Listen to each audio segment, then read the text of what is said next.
world is fucking Welcome.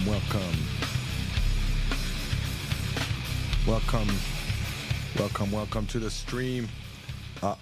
Barely hear myself. All right, welcome. Welcome to the stream. It's September 26th, 2023. And yesterday, because it's already the 26th, was a fantastic day for me. The best day, like an amazing day for learning. I would say what I learned, what I understand now, is worth the entire cost of the entire trip, which was thousands of dollars. Easily, this trip is $6,000-$7,000. Probably more if I add in all the cost I've spent. It was an amazing thing, and I want to tell you a little bit about it because it involves kanji. Okay, I wrote Kanji from Zero Book 1 and Kanji from Zero Book 2, along with my co-authors, Kanako Hatanaka, Yukari Takenaka, my wife, and Justin McGowan. We wrote those books. A lot of effort went into them. And along the way, boy, did I learn a lot of stuff. Let me change the music here. Let's get things more relaxing here.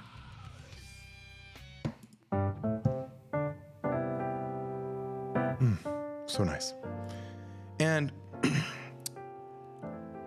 today, in my Korean class, I cannot tell you such a simple thing that happened that shifted. I'm going to tell you, actually. I can tell you what happened.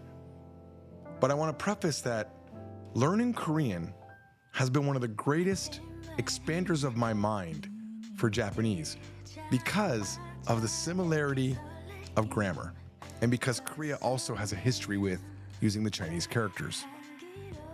So when I wrote these books, I researched the history of kanji, and I learned that kanji was introduced to Japan like 1,000+ years ago, right?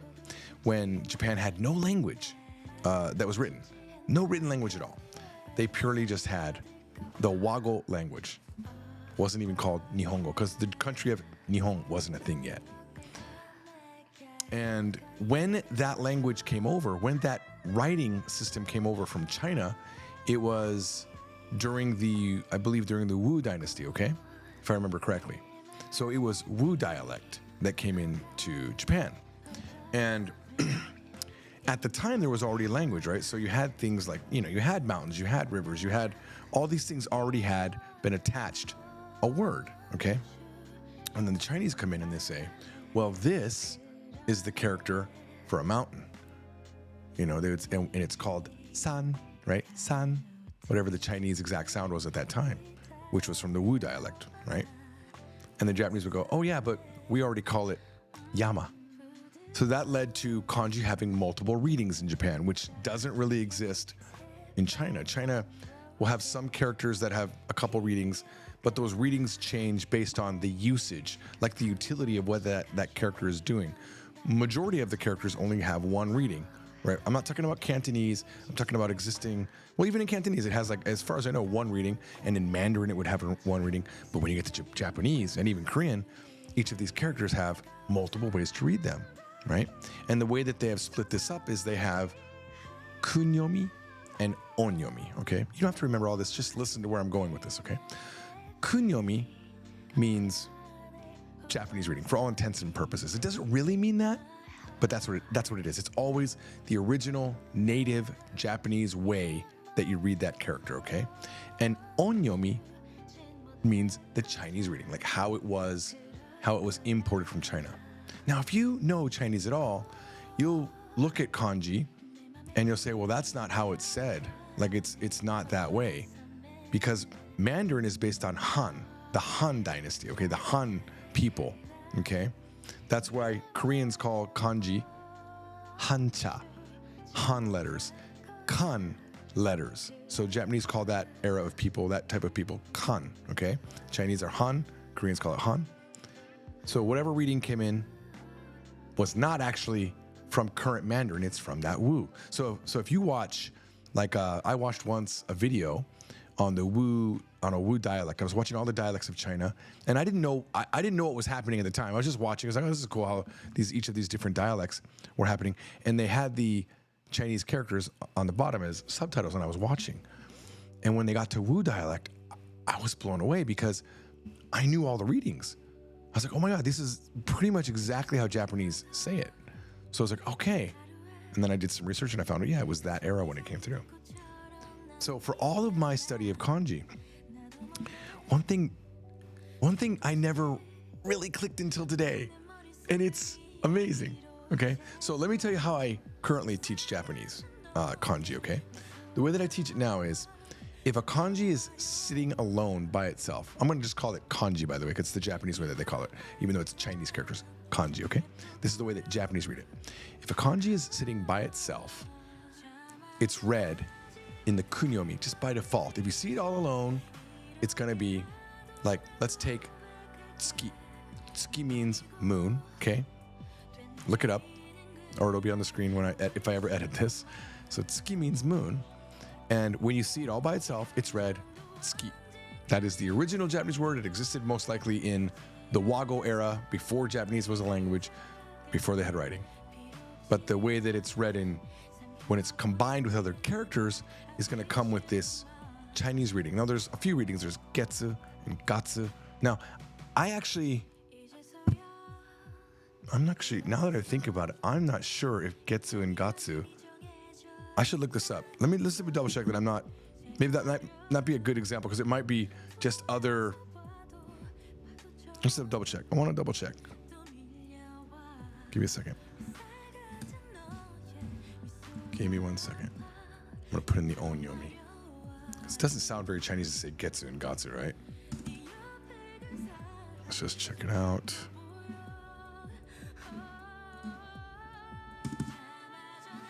Okay. Okay, so here, I'll just show you the screen. So right here, this is the onyomi, getsu, and gatsu, and apparently outside of that pattern, you can have it as gachi. And here is the kun yomi, which is tsuki. So this is what they would call the Chinese reading, okay? This is not the important thing that I learned, okay? This we already knew. We already knew this, okay? And there's reasons why there's multiple onyomis and multiple kunyomis. Could be that even China had different ways to read it, or it got somehow modified when it moved to Japan.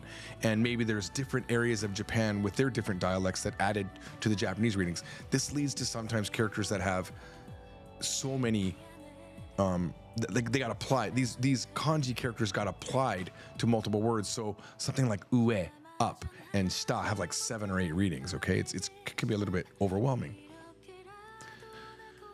But here's what I learned today. Very simply what my Korean teacher was saying to me about characters, because I was asking a question about a Korean word, and I was asking her how to say, I knew the reading irki and irki, which is Korean. One is the native Korean reading, irki, and irki is the Chinese reading, okay? Irki is the same as onyomi in Japanese. And then she said something that blew my mind. Here it is, guys. I'm sorry, it took too long to get to this point. She said, so this one is the meaning, and this one is the sound. She wasn't calling it Korean reading and Chinese reading.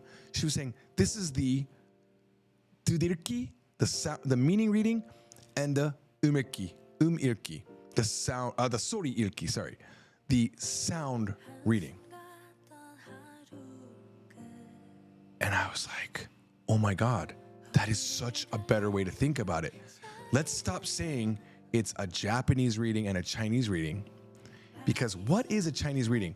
The way that I've taught it up until now is I would say, you're gonna do the onyomi when it's multiple kanji together. It's gonna always be this onyomi. And when the kanji is singular, it's gonna be the kunyomi, the Japanese reading. But really what's happening is, when it's together, it's this incomplete, just a sound. It's just there for a sound. And it's so weird that I never made that connection, because literally on yomi, the first character is sound reading. It's literally sound reading.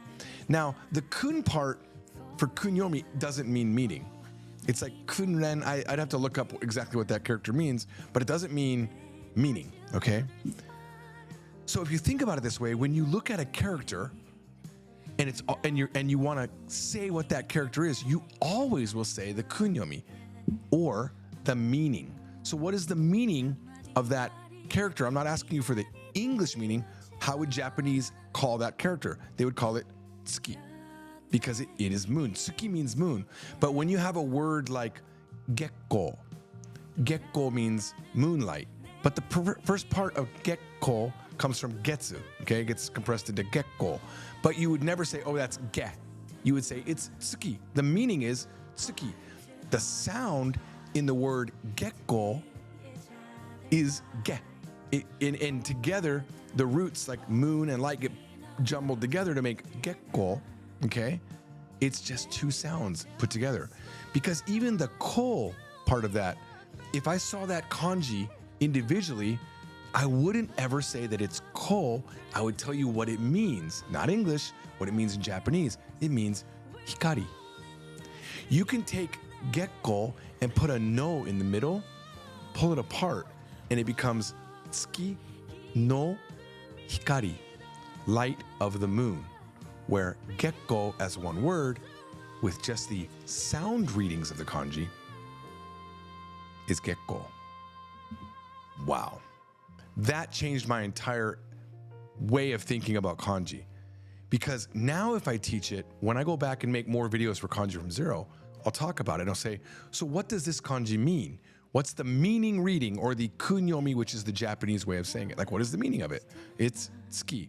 Or if we're looking at nichi or hi, it's day.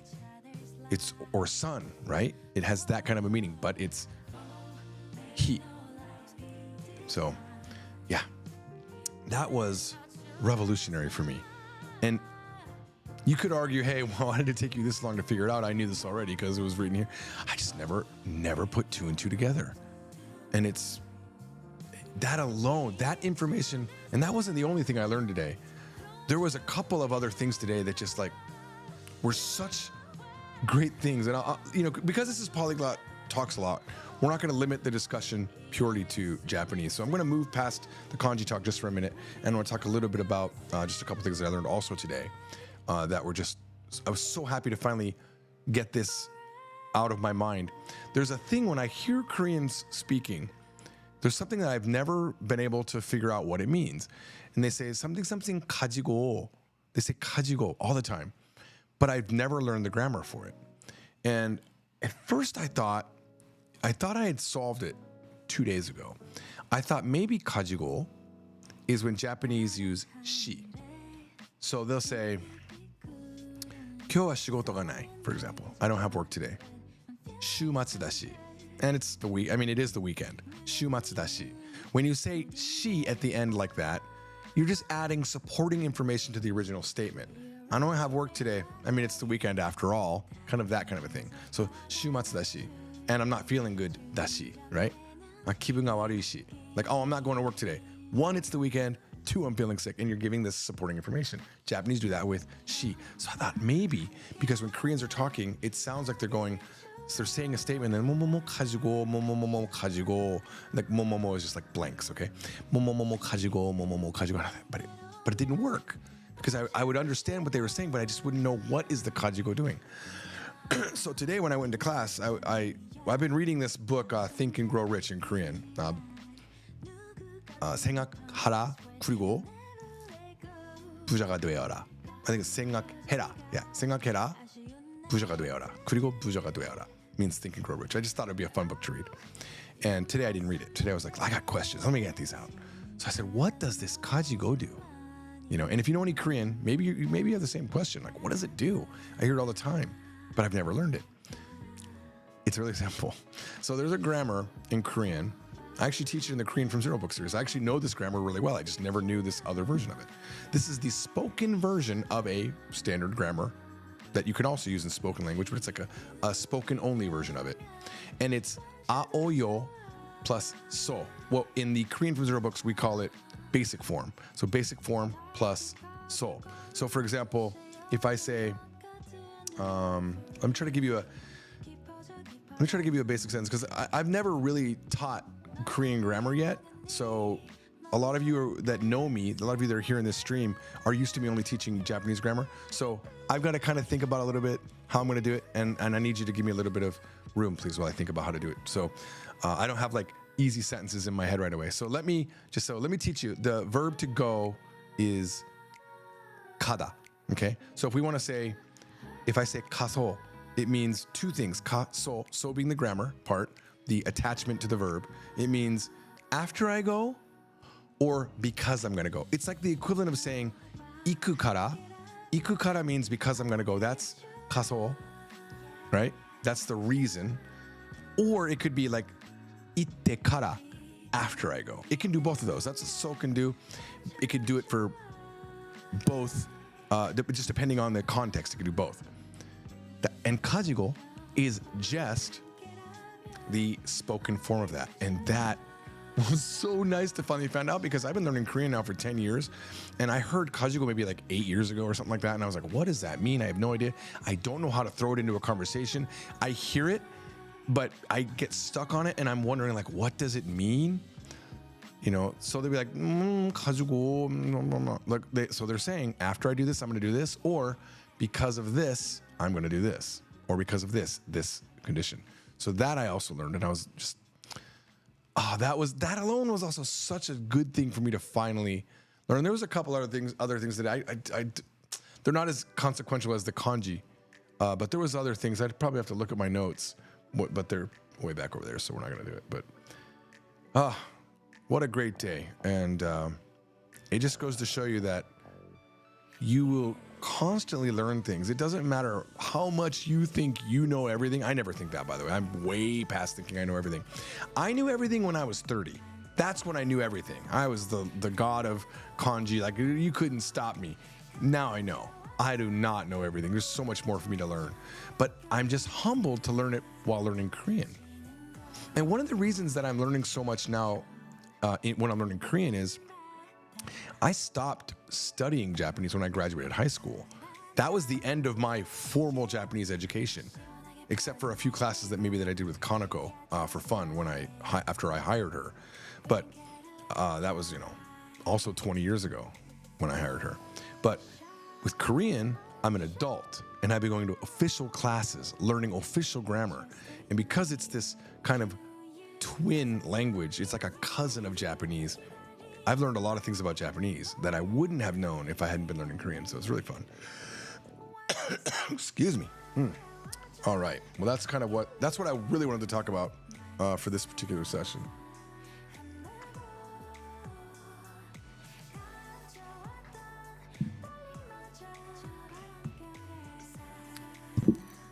Is Kyodali in the house? I didn't know Kyodali was here. Japanese is told to be a complicated language, but when you really consider the basic tenets of Japanese, you will soon learn that it is not difficult. It is in fact one of the 7 most easiest languages to know if you know the 7 tenets. I'm going to teach you only on the Kyodali channel. Nobody else knows how to teach Japanese in the way that I, an advanced AI construct, can teach you. 1. Japanese is not a pitch accent language, as it is commonly said by people trying to shill their courses and trying to make money off the backs of beginners who are not aware of how Japanese works. Oh, where'd she go? Oh, she's gone. Kyodali's gone.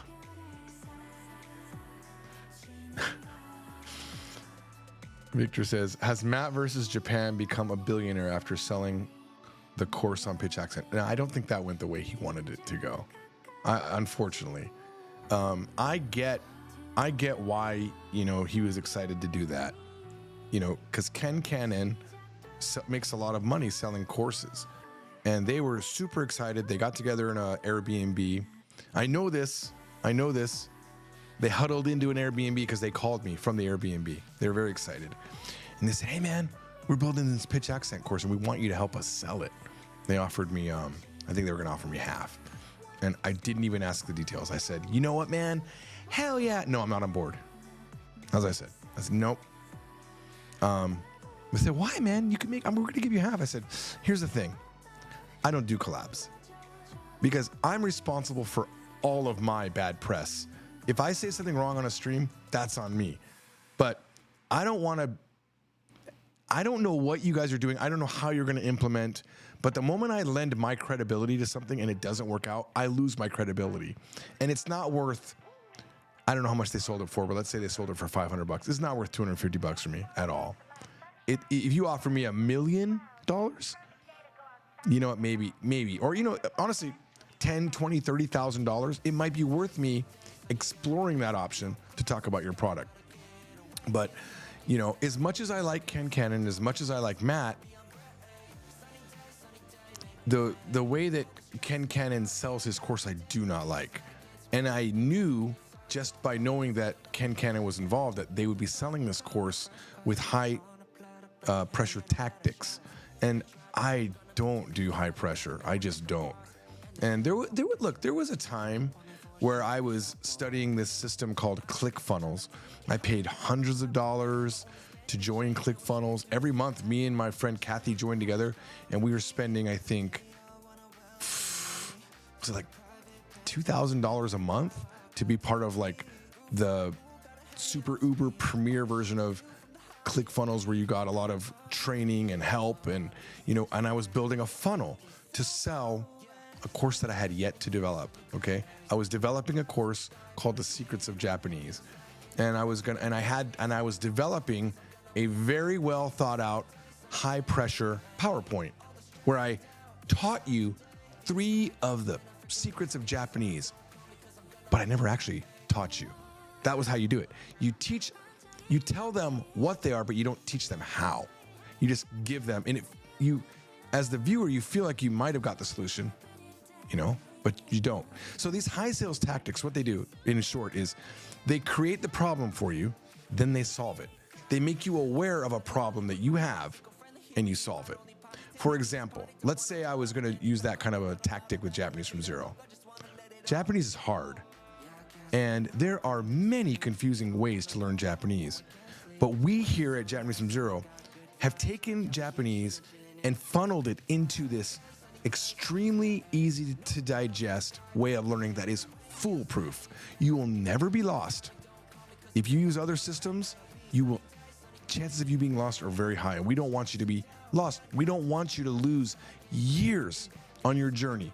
You know, sometimes a good grammar explanation is better than 1,000 hours of bad explanation. We're going to bring you to a system that really drives it in. I lived in Japan for how many years? 12 years. No, 9 years. I lived in Japan for 9 years. I've been married to my wife for 30 years. I've written textbooks that are the best sellers on Amazon. You will get one-to-one access with me, and I will teach you all of my secrets for the low, low price of $299. You never have to worry again about learning Japanese. So click the link down below, and you can begin your journey today to be truly fluent in Japanese. But remember, the link down below is only good for the next 48 hours. After that, we're going to pull the link, and when we bring it back, it will be most likely double the price, because right now we have limited slots. I only have so much time in my life, and I want to be there for the people that want this. Do you want this? Imagine if you could speak Japanese. Imagine how much Japan would be different if you were fluent. Come join me on the journey. Japanese from Zero. Click the link below. I'll see you. That's what I would do. And it's shitty. It's shitty because even if I believed it, I gotta sell you on this hard sell.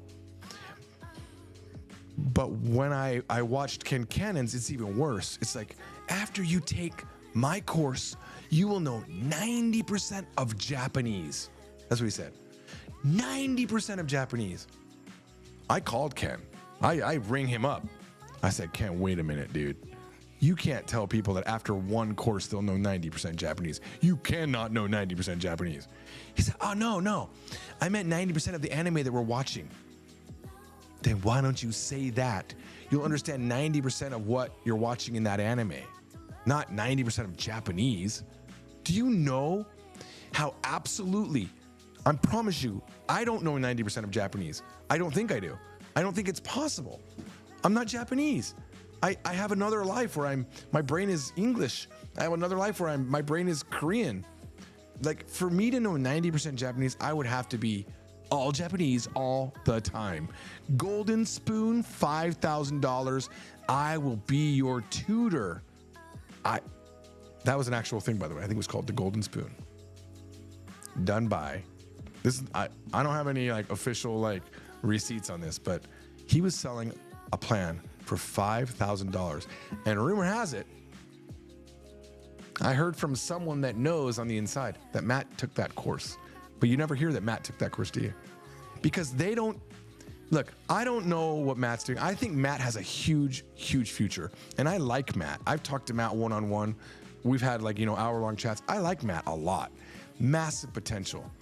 But he's not there yet, sincerity-wise. I don't think he knows what people need. They need someone that really cares. I'm not saying, oh, I'm the guy that cares. I do care. I care enough, right? I care. I do care, right?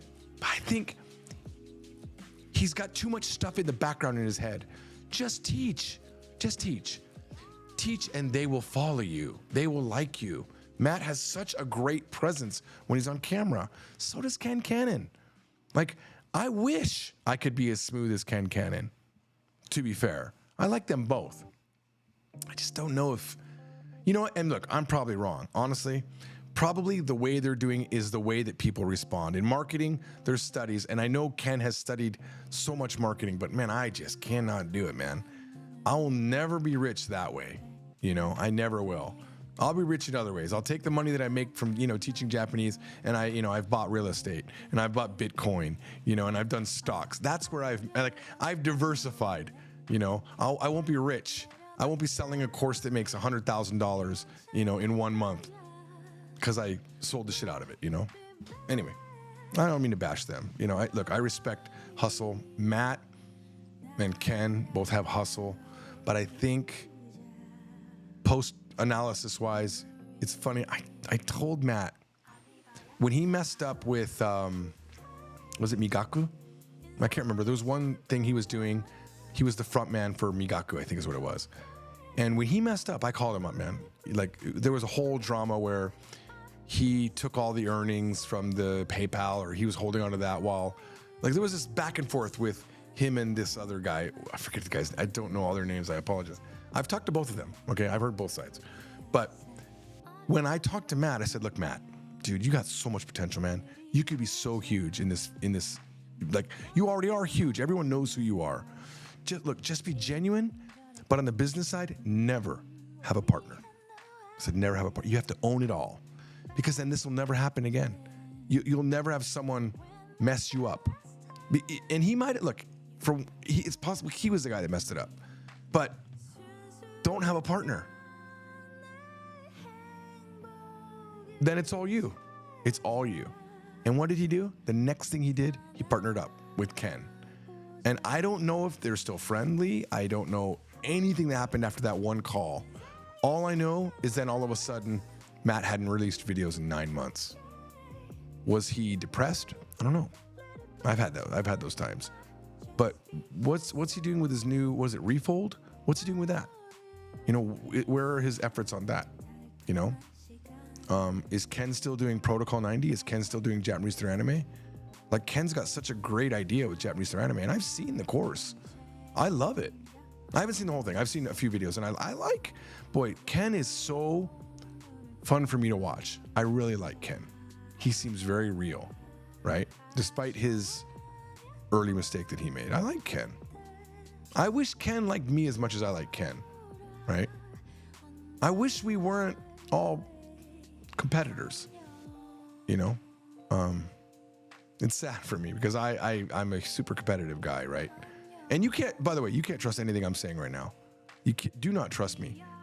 You don't know what's in my brain. You don't know if I'm shading on Matt and Ken, in this slight way, and then saying that I like. You don't know what I'm doing. You don't know. So if you hear me say something, if you hear Matt say something, Ken, just take everything with a grain of salt. We're all essentially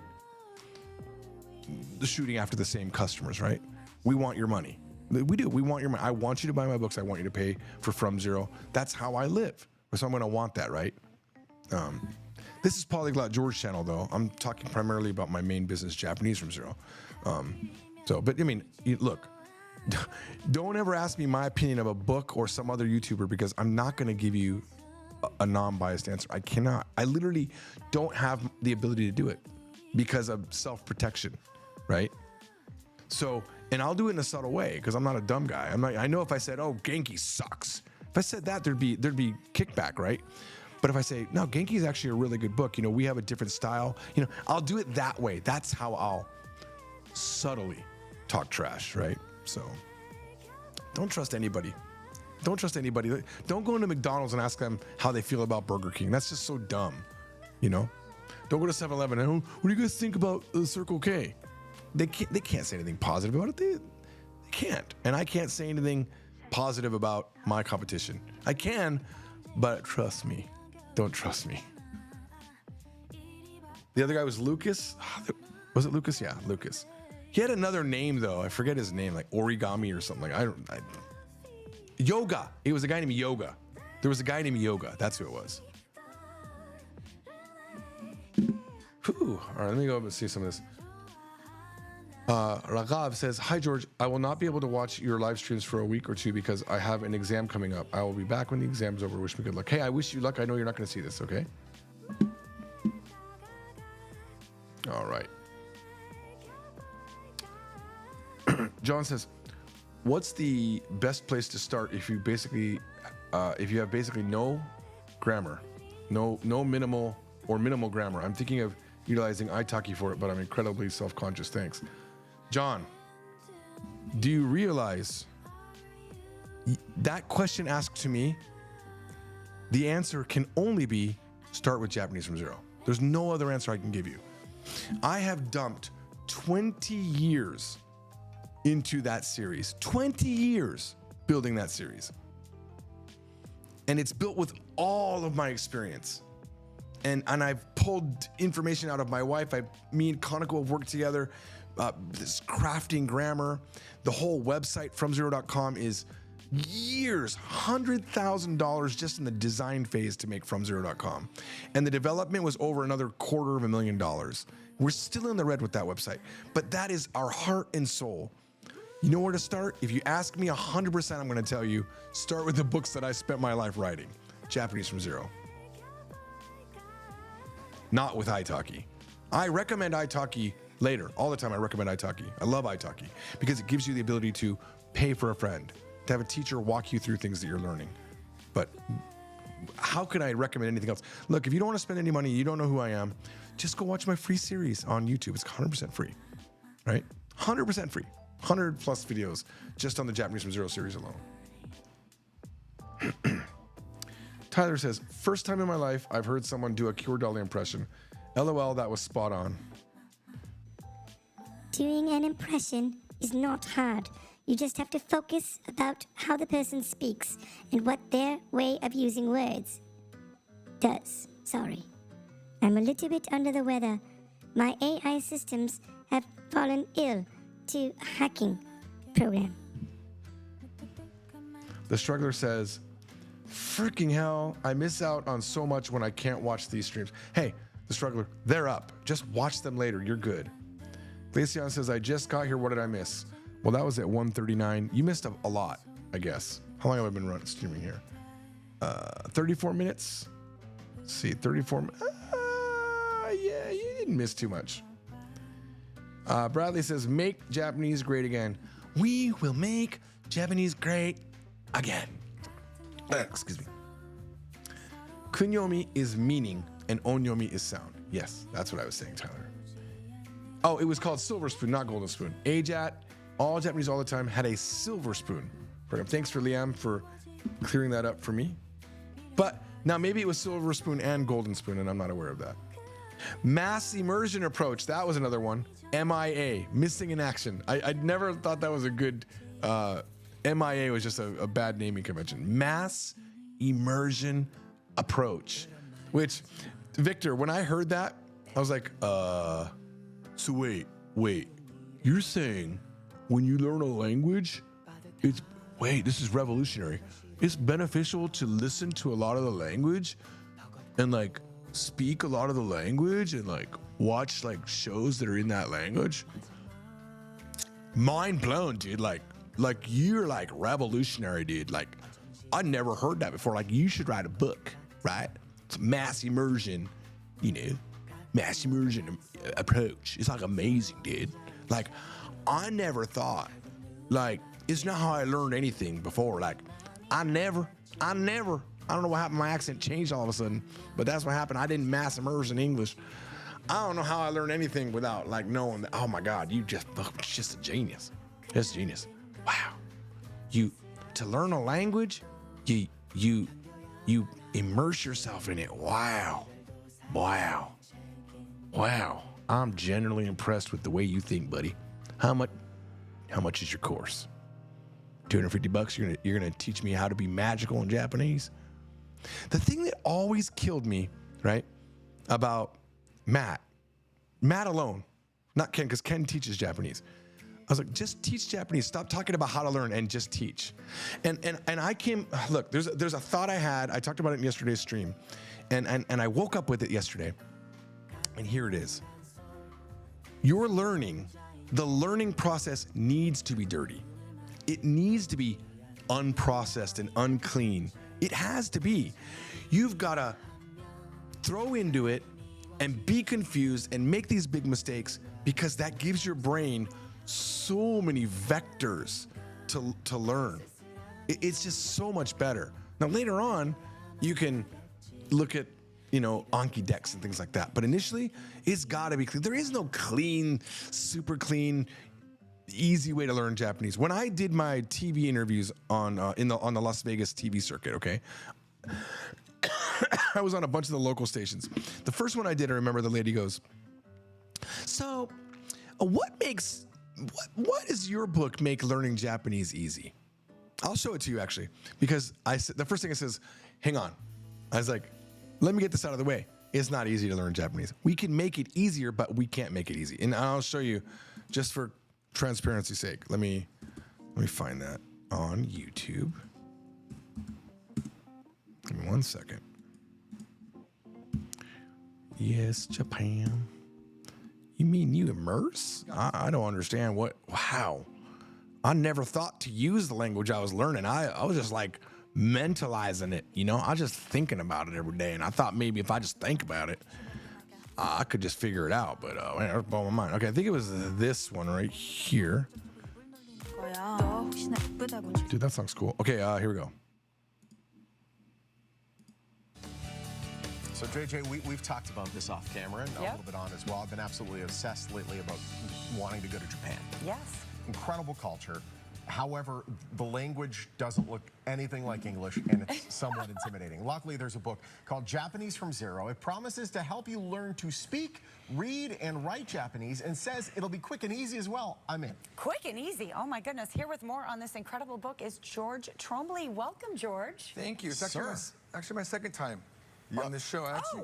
Welcome back. I was with Dr. Nash as a client, believe it or not, and I lost a lot of weight due to her program. Are you serious? I actually did. Yeah, Look I actually at you, did. all lean And I've mean. kept it off. That was back in 2010. Well, that's awesome. I'm sorry, 2015. Sorry. So there we go. This is cool. Congrats. Well, But you're here in a whole Perfect. different world. I am. Where you lost weight. We want to Absolutely. gain knowledge. you Let's do it. are fluent in Japanese. I am. I was fortunate enough to be able to go to Japan when I was 12. No kidding. My father Wow. was a computer contractor for the military, and I was able to stay there for 9 years. So I did have an advantage being in Japan, but I did have to study and I did have to learn it. Yeah. And I've also been now married for 21 years to my Japanese wife. Wow. Wow. Congratulations on that. So I mean, I think if you've seen people say, you know, it's really too difficult, or maybe you've seen it taught in a way that you weren't really keen on, what was the motivating factor for you to write this series? Well, I was a tour guide for the Japanese tourists here in town once I came back from Japan. Okay. And I did a lot of interpreting work also for a lot of the Fortune 500 companies. And everywhere I went, people, they see you speak Japanese and they're like, wow, if I spoke Japanese like you, I'd be rich. So, of course, I'm a business kind of a guy, and I thought, well, maybe I should start teaching Japanese. And I started teaching Japanese to one of the bell captains at the Luxor, easily maybe 18 years ago. And it started basically from that. No kidding. Wow. Now, the way you go about it, though, is just a little bit different, and I think it might be the key to why you say you can actually make it easy. What's your approach to teaching? Let me first say this. Learning a language is a huge project. Of course. Any company that says it's easy, they're kind of trying to just get your money. Yeah. But there are easier ways to learn. And one of the things that I don't like to do in our books is what a lot of books do, and they take it very grammatical. They say words that we don't use in everyday language, like volitional and present perfect and all of these weird things that we really don't know, and we have to start learning English grammar again to even figure out what we're doing in Japanese. So the way that I think about teaching grammar is, I'm on a bus, I'm on a train, and some guy knows that I speak Japanese and says, how do you say this in Japanese? Well, how would I explain that? That's how I write the book. Yeah. I say, this is how we say it in English, this is how we say it in Japanese, and here's some rules that you might want to pay attention to. It sounds like a practical approach. Very practical. Okay. I like that. A lot of people, especially nowadays, because you have the apps where you can just take a picture of the sign and it will translate, Google Translate and stuff like that. Some people say, why learn the language? Why do you say to learn? Well, I'll say this, you know, I've been to Japan, obviously, a lot, and I've been recently going a lot to Korea. And when I first went to Korea about 5 years ago, I spoke no Korean. And now I speak Korean, using the exact methods that I wrote for this book. Wow. I applied it to Korean. But when you're in another country speaking the language, it's completely different. Even if you're not perfect, even if you make mistakes, you're not going to get perfect right away. But that journey of speaking the language is amazing. It is completely worth doing. And the trip, the memories that you make when you speak even a little bit of the language is completely different. And the culture there is so welcoming and warm and very, it's uniquely nice. I mean, it makes Vegas look rude, and we've got some of the best customer service on earth. So if they see you making that effort, they'll help you along. Here's the thing. Japanese is actually listed as one of the hardest languages to learn for English speakers. On the Defense Language Institute's site, they list it along with Mandarin and Korean as one of the hardest languages. And they even have a little star next to Japanese that says, especially hard. But what they're not keeping in mind is Japanese people are so nice, and the culture is so fun that you will get engrossed in it. I mean, look at what Pokemon is, right? Pokemon is a Japanese thing. You got PlayStation, you've got anime, you've got manga, you've got so much culture to get into. There's no way you can't learn Japanese. George, really quick, I really hope, Sean, that you get to realize your dream of going to Japan. Could you real quick teach us one word? Oh, gosh. Or one phrase. All right. I'll give you one word, and it's relevant to you guys. This is unprepared, but it'll be a good word to start. Japanese has a lot of what are called borrowed words. As they came into the, after the war, a lot of the new words that went to Japan were from America. They're from English. But since Japanese only have these 50 sounds in their language, they can't say television. They say terebi. Telebi. Terebi. Telebi. Right. It's like an LR sound. That's one of the hardest sounds for Japanese. La, ri, ru, re, ro sound. But terebi. Telebi. And there's only 50 sounds that are made, though. There's really only 50 sounds. And that's why Japanese have a hard time speaking English so well. Because they're working with a much less... Small, we should mention real quick, really quickly, the online subscription. Yeah, so you have an online course. All right, so that's the I thought I had maybe picked the wrong one. I was like, oh, is this not the one where I said it? But I'll tell you, someone asked, how did I get on this show? I paid $1,000 to be on this show. All of these TV shows, the local stuff, you pay for it. Every single one. They even famous people, they'll pay for it. Sometimes they might comp them, but you pay. You pay to go on and promote because they're literally giving this is a paid spot. But they're really, really good at interviewing. They ask you the questions and I'm just answering the questions, as they come. And even though they prepare questions and they tell you what they're going to say, and sometimes you could say, these are the points I want to hit. The reality is, every time I've been on any of these shows, they don't follow it. They free ball it every time, and I'm never ready for it. I mean, I'm ready for it. I can handle anything. You see, this whole interview, I'm really actually proud of this interview. I think it went really well. I'm very, very proud of this interview. And that's like 6 years ago, guys, that particular interview. And what has changed in what I say? Nothing. Nothing has changed. I say the exact same things. Very consistent. All right, where were we here? His videos are too long for my tastes anyway. We're talking about Matt, I assume. But his videos are well thought out. He does something that I never do, that I wish I could do. This is why I respect Matt a lot.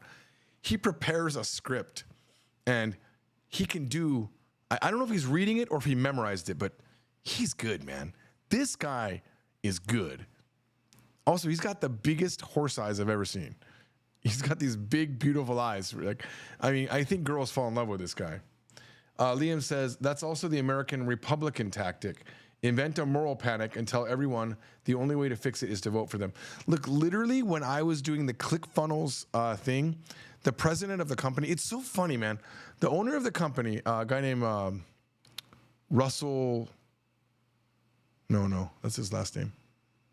I can't remember anymore. Something like that. Russell Bronson. I don't remember his name right now. He's very, very good at what he does. But he says, you create the problem and then you solve it. And literally, even though you know that's what he does, that's what he's telling you to do, and that he does it, you get sucked in. He creates the problem and then he gives you the solution.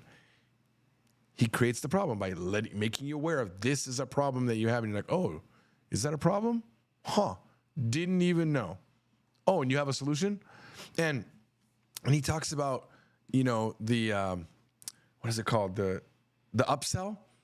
And even though he literally is telling you what the upsell is, you're not a dumb human being. You do he gives you the upsell. I spent $400 extra on the upsell. Never did anything with it. I got sucked completely into it. Thousands of dollars into ClickFunnels. And in the end, I was just like, I don't feel comfortable doing it. It's icky to me. I know it's not smart business. I'm not, in that sense, a smart businessman. I promise you I'm not. I could make probably triple what I make if I was just a little bit more salesy, if I just put effort out there. But I don't. I can't. The minute you see that, I don't know. You might have to abandon me as a human being. There's only one Japanese language teacher in these parts, says Bradley. No Noam says, the girl from the Kanji from Zero book low-key looks like the teacher from Azumanga Daioh. Let me check. Let's check. No, I've never seen this. Really? Which one? I don't see it. Which one? Let me go to images. Oh my God, I'm hungry now all of a sudden. Which one does she look like? I don't see it. This one right here? How does she look like that? Beyond she's an anime character. Okay, remember this hair, okay?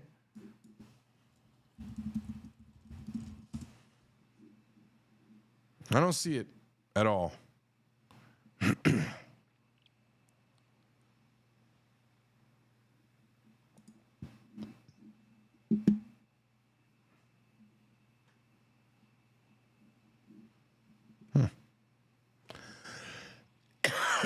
It's in stock, guys. In stock. Let's check that out. Look at those reviews. Where's that picture?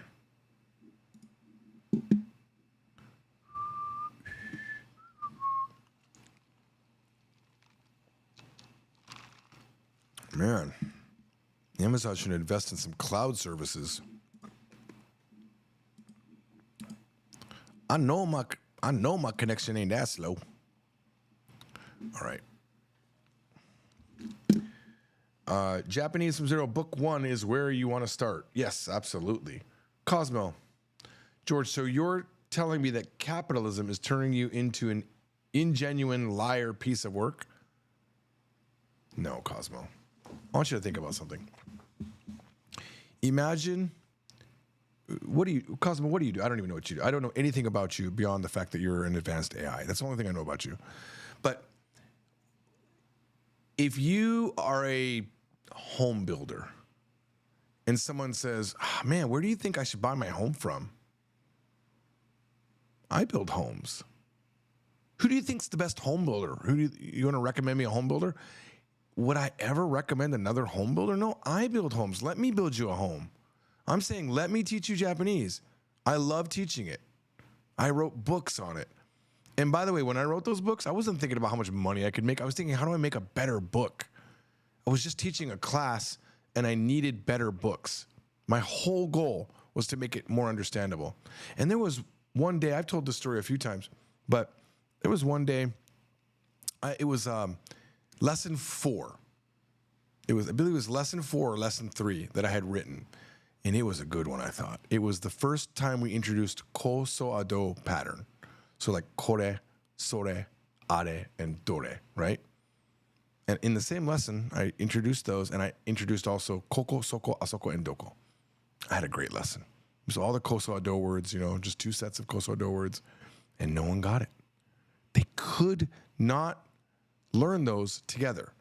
They kept mixing up doko and dore, soko and sore. They couldn't do it.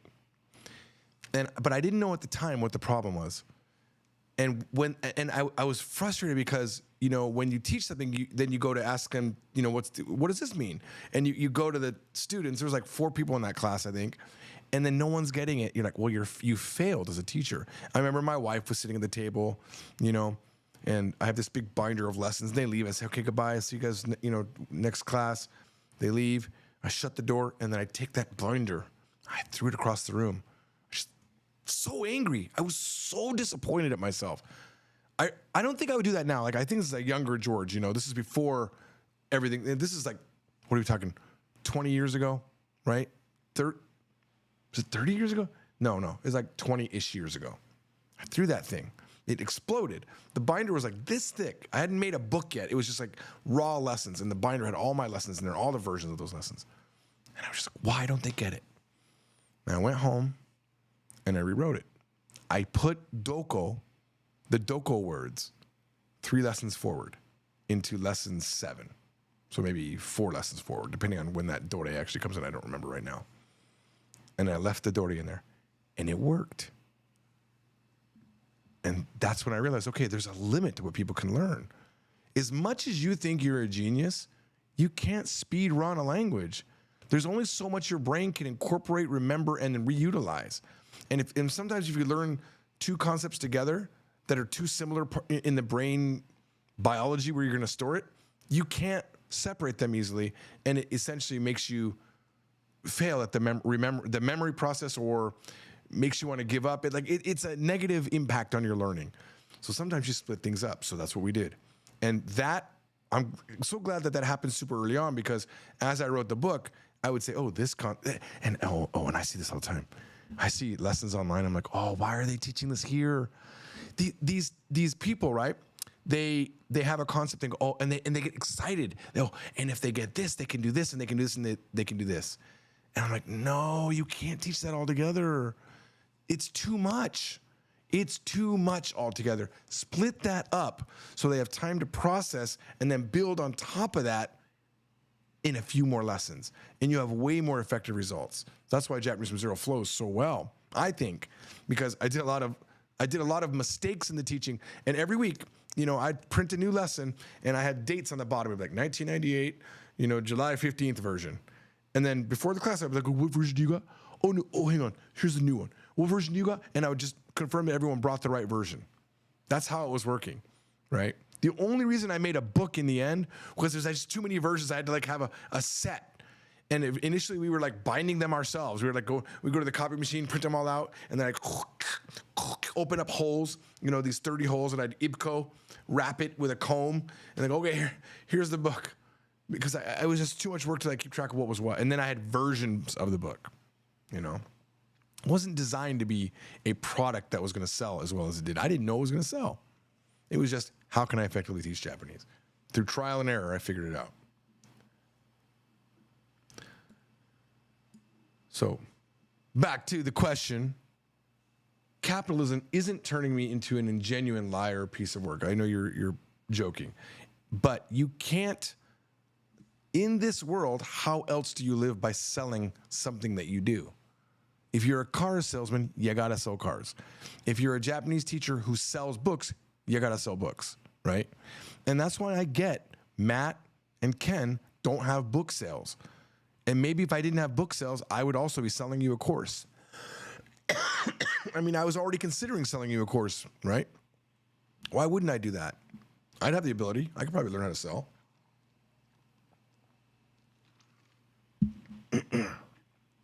Ooh. Cosmo says, what do you think about this whole communism, socialism, capitalism thing? Followed up by Glacian saying, George, what are your thoughts on the various economic systems used throughout the world, throughout history? Well, I definitely never went to college and don't have a degree in anything with economic systems, but I think tempered capitalism is nice. I have a flexible way of thinking about this recently. I've kind of gotten on board with that there shouldn't be billionaires. Like, I've kind of gotten on board with that. And it seems like some of the best times in history for America, some of the most prosperous times were when we had a super high tax bracket on everything over a certain amount of money, and we don't have that now. So there's a huge concentration of wealth because of that. And $1 billion is absolutely ridiculous. And I forget the exact numbers, but it's something like, if you earn, like, it's something stupid like this. If you earned $1,000 every second, you'd have $1 million in 32 days or something like that. It's something like that. And if, for $1 billion, it would take you 32 years. It's 32 years of $1,000 a minute or something like that, whatever. It's some weird thing like that. And it's like, the scale is completely impossible. And there's people that, you know, they'll do in a video where they prove that being a billionaire can only be evil, and they work through the numbers, and at the end you're like, okay, I can see it. Yeah, it seems like you could never be like, you have to earn like $60,000 an hour or some crazy number. And how do you do that without stealing wages, right? Or stealing the work of other people? Stealing, I don't like that word, but it's taking advantage of people, you know, where you could literally make 10% of that and be rich beyond your wildest dreams. $100 million is fantastic amount of money, right? So I think capitalism is my favorite, but America's capitalism has really run amok, and it makes me sour so much on the American system, especially where all of these companies now are really gouging. They're charging so much money. I come to Korea. Oh my God, what happened today? Give me a second. I bought something today. I'm trying to remember what it was. Shoot. What was it? Look, yesterday I bought a USB cable. You know how much it cost me? $2.50. $2.50. When was the last time you saw a cable for $2.50?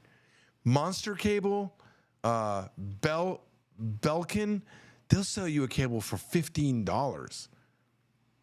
I bought it here at a store that made a profit for $2.50. There was something else I bought today. I just can't remember what it was. Look, these medicines right here.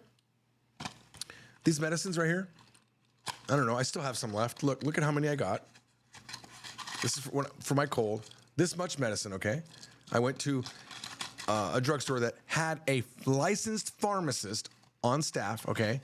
I said, I have a cold. What are your symptoms? He gave me these two medicines. Combined, how much would these cost me in America? $30, maybe?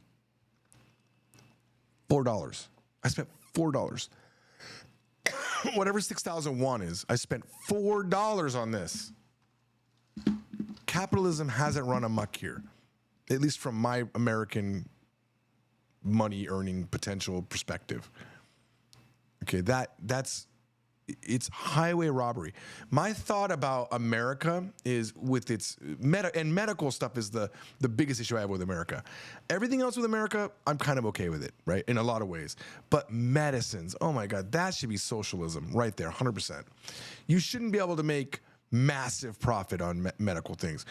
Every time I've interacted with the American medical system, I come away with the thought that, are they trying to pay someone's salary with every interaction? You know, my daughter broke her finger, $3,000. $3,000. She was in the hospital for an hour and a half, maybe. When she was even younger, she slipped off of her bed, hit her head, okay? And there's a little bit of if you look at Arisa today, she still has this on one of her eyebrows. I don't remember which one. There's a line that goes through it. And she'll put like diamonds in there. She plays with it. It's really cute. But she hit her head on the dresser, right? She slipped and hit her head. And we went there. We waited like 3 hours. The guy comes in. He goes, yeah, not that big of a deal. And he puts some glue on it and a little Band-Aid. And we left $2,000. $2,000. Why? Why must you charge that much for that? You know, I could see $200-$300, but not $2,000. My wife has like an allergy thing, and she gets a shot specifically that helps her with this. It totally helps her. $3,000 a shot, and insurance doesn't want to pay it. That, you know, when the insurance company, when the doctor said this will help her, that we could do surgery or we could do this and let's try this, and we needed, and she gave us a prescription for 12 months of this particular drug, 2 shots a month, right? $3,000 a month. And I submitted it to insurance, and they said, no, we don't think you need it. But if you want to appeal the decision that we made, you can tell us, I swear to God, tell us like what studies you've heard about, like what have you heard that makes you think it'll work for you? And I'm like, are you crazy? The doctor said, I don't know anything about this drug. You know what I did though? I did a 17-page response. I attached every photo of all of her panels for like all the things that the doctor looked at. I was like, here's pictures of her back when she did the patch test.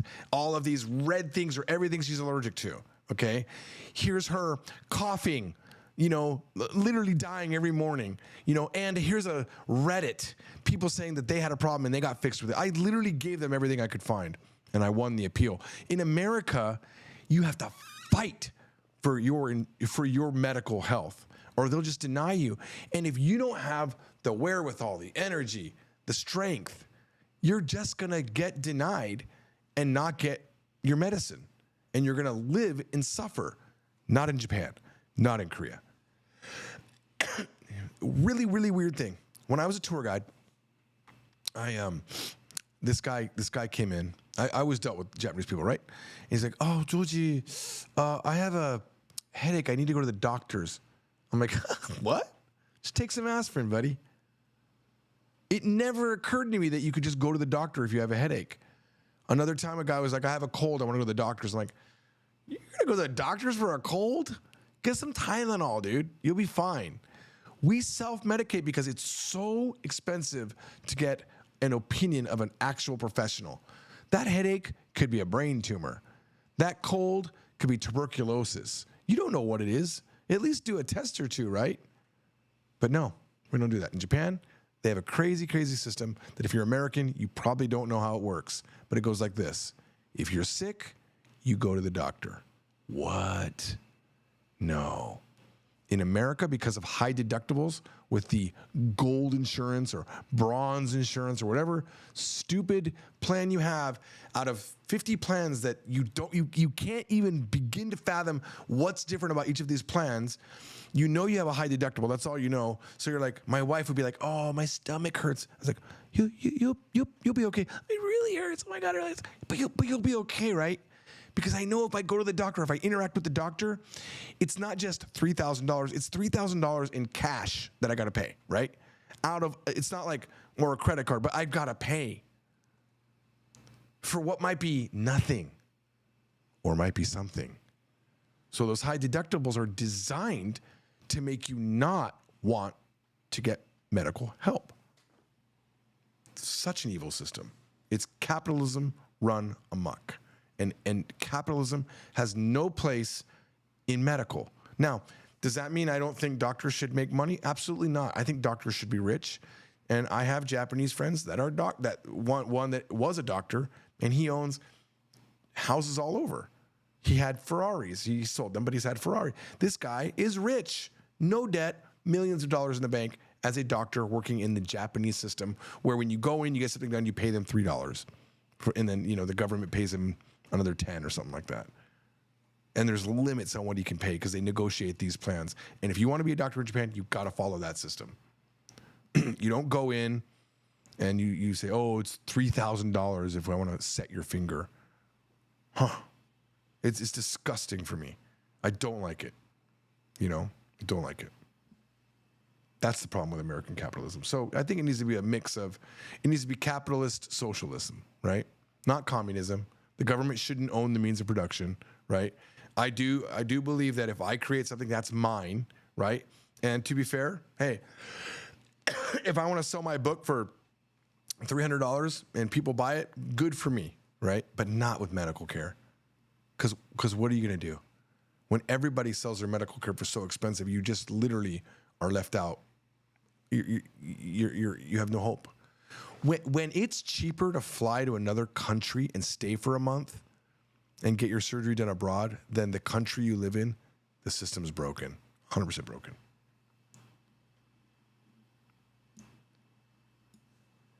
That Trump impression was the first opening of the stream. Yeah, my Trump impression is not so good. I had it better at one point when I was practicing it.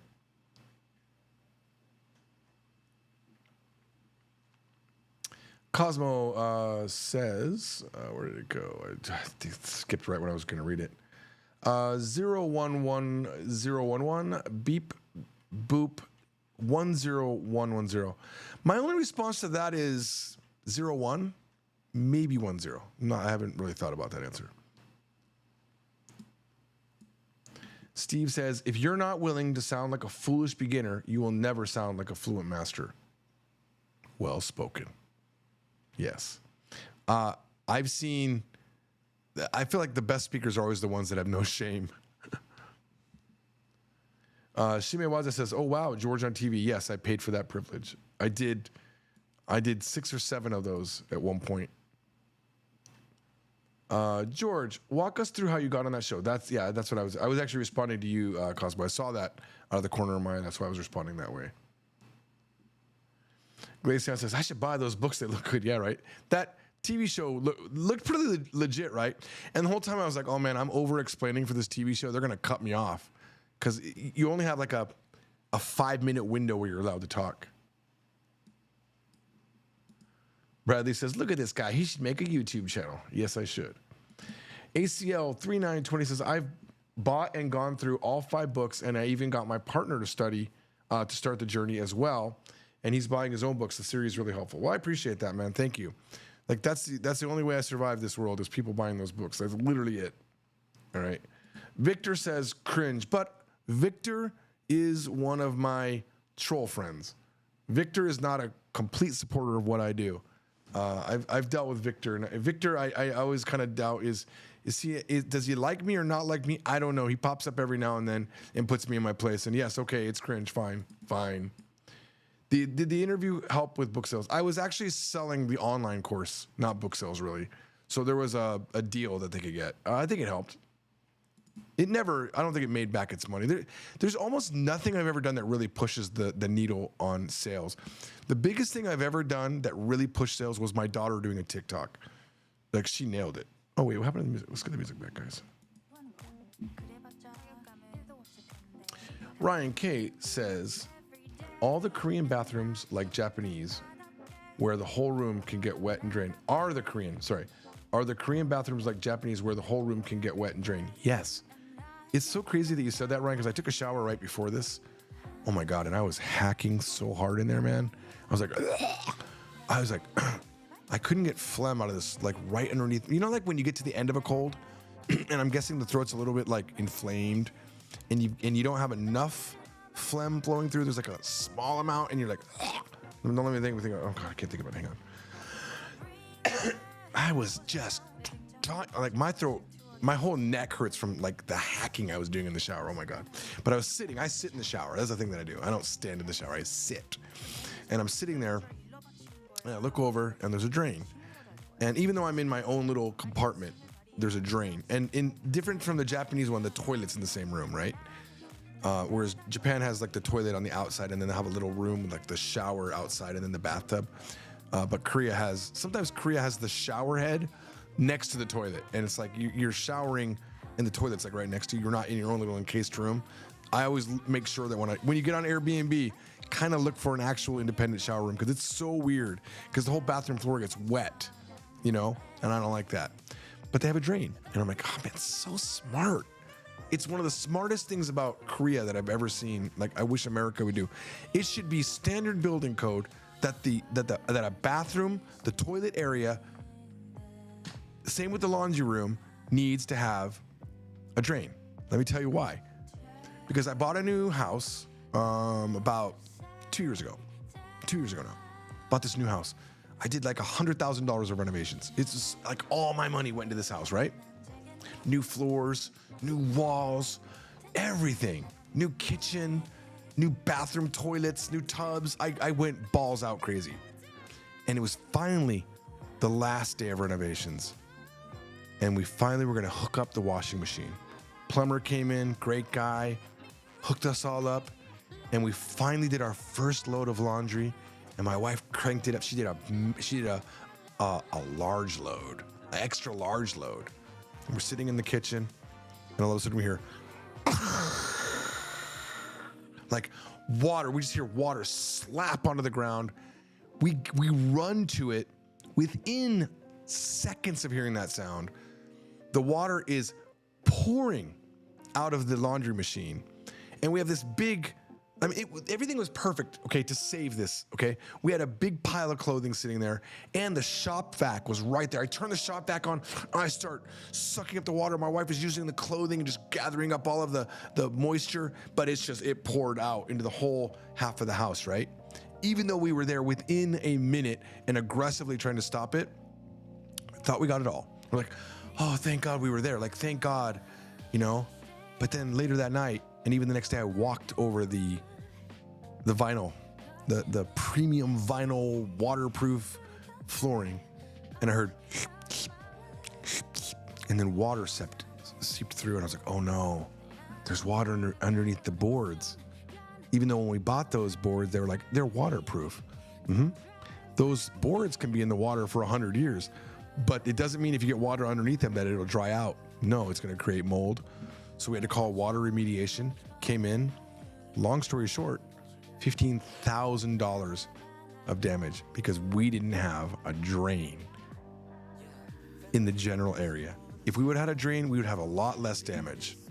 And to be fair, having vinyl there was a mistake. We replaced the bathroom because they had to tear it all up. We replaced the bathroom and that laundry room with tile. Now there's tile. Tile can withstand water. That vinyl stuff, nah, that was a mistake. What really sucks is my dad told me I shouldn't do it. He kept telling me I shouldn't do it because he's like a property manager. He says, I'm telling you, man. I'm telling you, boy, don't do it. All right, if you don't trust me. I said, Dad, come on. Dad, vinyl? It's not the vinyl from 25 years ago, Dad. Dad, come on. Dad. I tapped him on the back, because the other person that worked for him, she got a new house and she was going to get vinyl. And everyone else that worked in the office, they agreed vinyl was the way to go. This premium vinyl planking. And I tapped him on the back when the girl that, was his pet employee, she's like, I think vinyl's great. I tapped him on the back. I was like, Dad, you lost this one, but look, hey, you know what? I appreciate the advice, And then I had to call my dad after that. I'm like, Dad, you were right. I've got the insurance over here. It's going to cost me $15,000. Yeah. So I think there should be drains in the bathroom. That's the moral of that story. So I think Korea is amazing for having that. Like if you have a leak, it's just going to drain like it's designed. Glazion says, the integrated workbook of your books was a big selling point for me. I feel like handwriting stuff down is helping me remember. Yes, it says it in the very beginning of the book, write in this book.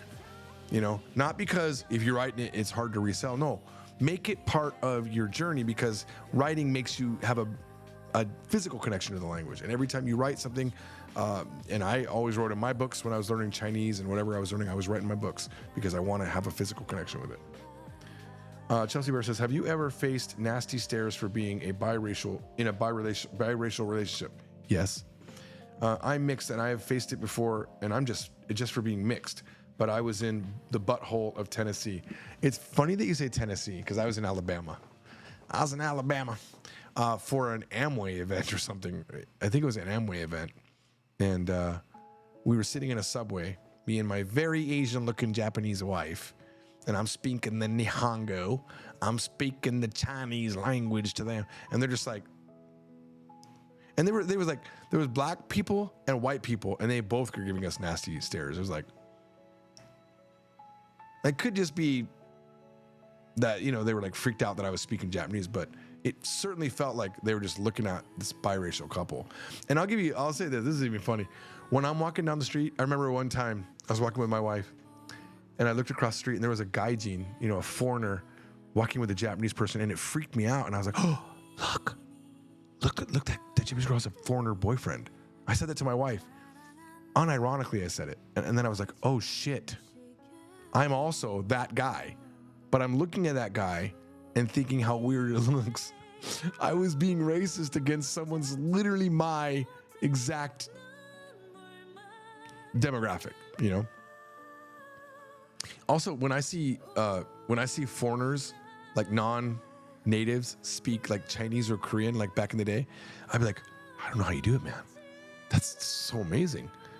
But I can speak Japanese, but for some reason I'm impressed when other people can speak Chinese. Dude, how do you do that?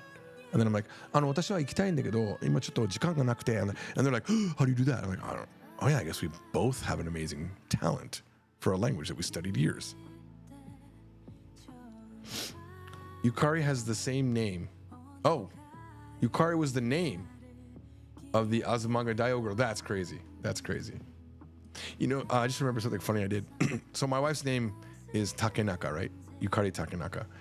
And when I first was like on Facebook, I started looking for Takenaka Yukari to like add her.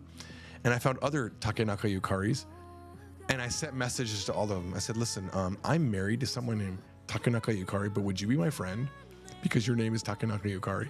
Only one took me up on it. It's kind of funny. I just thought it'd be funny to have like 4 Takenaka Yukaris and only one's my wife. Cosmo says, I love how you missed the sarcasm disclaimer. No, I didn't miss the disclaimer, and I knew you were being sarcastic, to be fair, about the, dude, I could tell from the sentence that's not, I knew you weren't, but I was answering because I think it's a good question. I know that a joke is 50% truth, yeah? But I don't think you were thinking that, Cosmo. No, please, I'm sorry. Sorry that you felt that way. George, you need to get better at reading tones. No, I read that. Trust me, I read that tone. I wasn't yelling at you.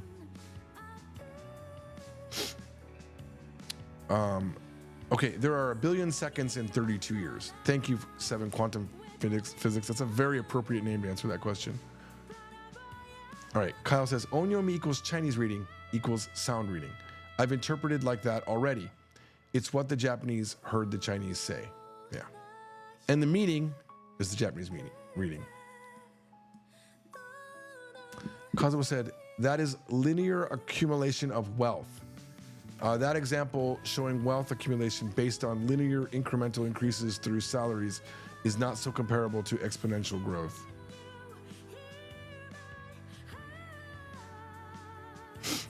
What? Hang on. See if we can. Hang on. Wait a second.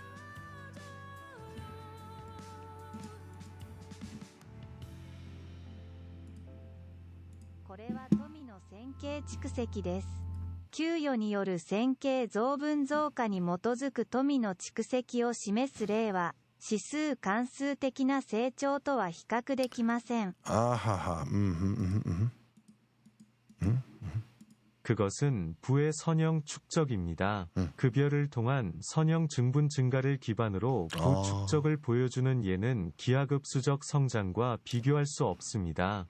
비교할 수 없습니다. 네네네. How about, can you give me English? Oh, hang on, I have an idea.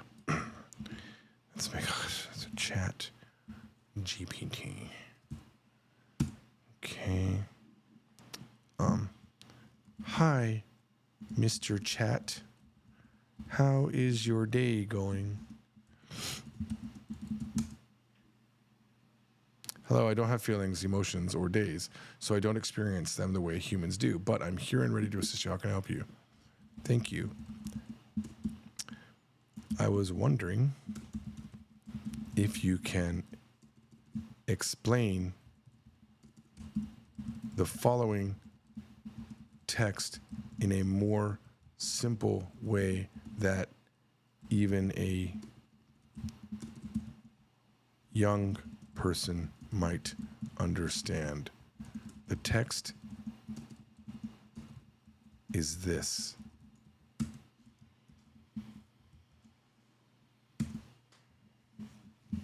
Of course, here's a simpler explanation. Imagine you have $1 more each day than the previous day. That's like adding money in a straight line. But there's another way where the amount you save keeps doubling, which makes the money grow super fast. The first method is slow, and the second is super speedy. The text is saying that the slow method can't be compared to the super speedy one.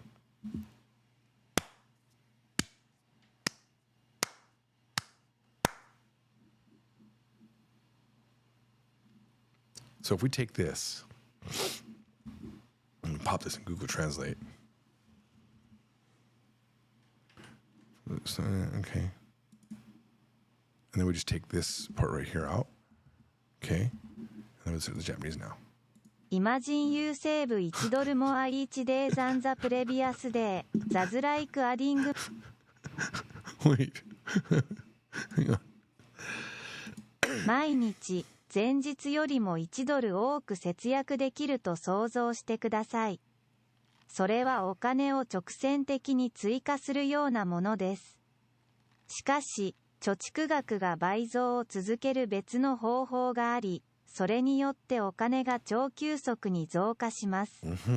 最初の方法は時間がかかりますが、2番目の方法は非常に高速です。なるほど、高速ですね。遅い方法は超高速な方法と比較することはできません。できないですね。 전날보다 매일 $1를 더 절약한다고 상상해 보세요. 네. 그것은 직선으로 돈을 추가하는 것과 같습니다. 하지만 저축한 금액이 계속 2배로 늘어나 돈이 매우 빠르게 늘어나는 또 다른 방법이 있습니다. 첫 번째 방법은 느리고 두 번째 방법은 매우 빠릅니다. 빠릅니다. 느린 방법은 초고속 방법과 비교할 수 없습니다. 비교할 수 없네. 그렇구나. It clears it up for me, but I just want to double check. 想象一下，您每天比前一天多节省$1，对对，这就像直线加钱一样。但还有另一种方法可以让你的储蓄金额不断翻倍，从而使钱增长得超快。超快。第一种方法很慢，第二种方法非常快。非常快。慢速方法无法与超快速方法相比。我明白了，谢谢。That clears it up, guys. Chelsea Bear says, I remember when $200 had to go in the trunk, but now you can just put those 3 bags in the passenger seat. What? I remember when $200 had to go in the trunk, but now you can just put those 3 bags in the passenger seat. I'm not sure exactly what that meant. Even with all the emoji that you threw in there, I'm a little bit confused. Oh, hang on, I gotta. There we go. I can't have that there. Okay.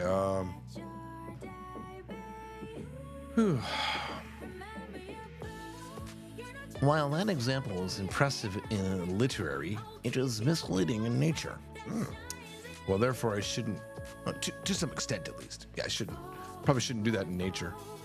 Higher wages means higher costs. Liam says that's Reagan's legacy. Trickle-down economics only benefited the working class for a few years and ended up 10xing the wealth. 10xing? I think it's more than that. Dude, you know what word I learned today? I was listening to Cozy Up, the Cozy Up show. Like I'll go in between listening to Korean radio and Japanese radio when I'm laying in bed, and I was listening to it, and they said reisen. Now, I never heard that term, but I knew from the context that reisen meant the Cold War. So I'm gonna look it up to double check that that's what I thought it was. Okay, and then I'm gonna guess what the Korean is. Okay, so hang on, I gotta get to English here. Hang on. English. All right, so here's reisen. Literally the Cold War. I mean, I know it from just the kanji alone. Reisen. Cold War. Isn't that cool? Super cool, right? 冷戦 Okay, I can hear it. So I'm guessing Korean is 냉전. 냉전. 전쟁. Yeah, 냉정. Okay, so hang on. Let me go to Korean and I'll type it. So it's okay. This is my guess. Come on, get into Korean mode. Okay, 냉전. Hell yeah, buddy. That's the power of kanji. 냉전, Cold War Now let me take the Cold War. Yep, 냉정. There, it's been verified. Boom. 냉전, I never even knew they said until this morning. I mean, I've never had to say the Cold War ever, but they were talking about something related to that. It's a very political show. They were talking about it. All right. Tommy Mathern says, George, keeping my diabetic girlfriend healthy is equal to your daughter's broken finger. Every 2 weeks without insurance. If I lose my job, I'm done. Well, didn't they pass a thing where you would only have to pay $35 a month? Did that get taken down? Did the Republicans say that's not good and get rid of it? Like, I don't know where that went, but I know that was something we were driving for. Bradley says, how about the Second Amendment? What do you think of guns? I'll tell you what I think about guns. I think we already have too many guns in America, so we're not going to get rid of the guns. So it's something you have to live with, right? Don't like guns, and it's my freedom to not have a gun, and it's your freedom as an American to have a gun. But can we please get some rules in place? Just a little bit, maybe? Maybe similar to how we have rules for driving cars? What's up with these states getting rid of any background checks? Or you can just have a gun anywhere you want it, right? Unless it's at a political thing that I'm speaking at, then it's no guns for you there. But everywhere else you can have guns, except where I'm going to be the one that's signing the bill that allows you to do that because I'm pandering to my voters. So no, I accept that you can't get rid of guns in America. It's just part of America. Even though Australia got rid of all their guns, but it's dumb. I don't like guns at all. I love being in Korea and Japan because I know that no one has a gun. Like I'm not gonna accidentally get shot. They might have a knife, but I could probably run from that. I can't run from a gun.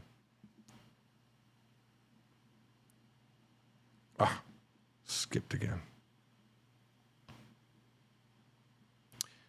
Shimewaza says, in Japan, they go to the hospital and get tenteki. I could read that one. Tenteki for almost everything, even a normal cold. That really blew my mind when I moved there. Just take the day off and rest, man.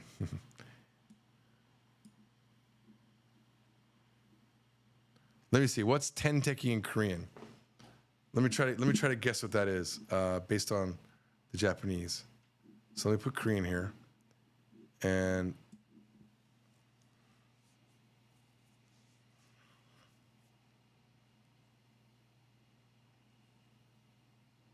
I don't think it's going to be as easy as saying jomjok. I don't think it'll be jomjok. I'm going to put it in. It could be, but I don't think it is. Jomjok.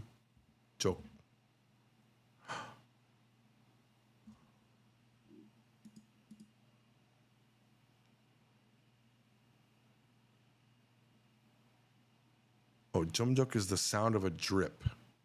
Instantly. Dude, jomjok is actually a word. So let's put the Japanese in here. Teng teki. So it is that? 물방울. Okay, that's different. 물방울, 물방울. 물방울, Let's do the Google test.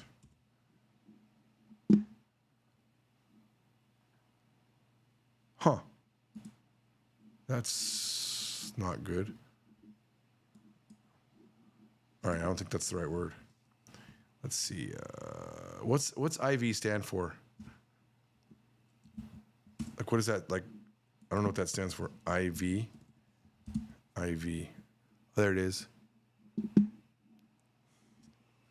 Kongmek. All right. Kongmek.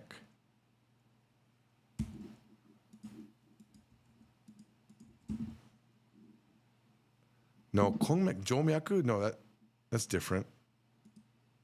Vein. No, that ain't right. Kongmek Neui.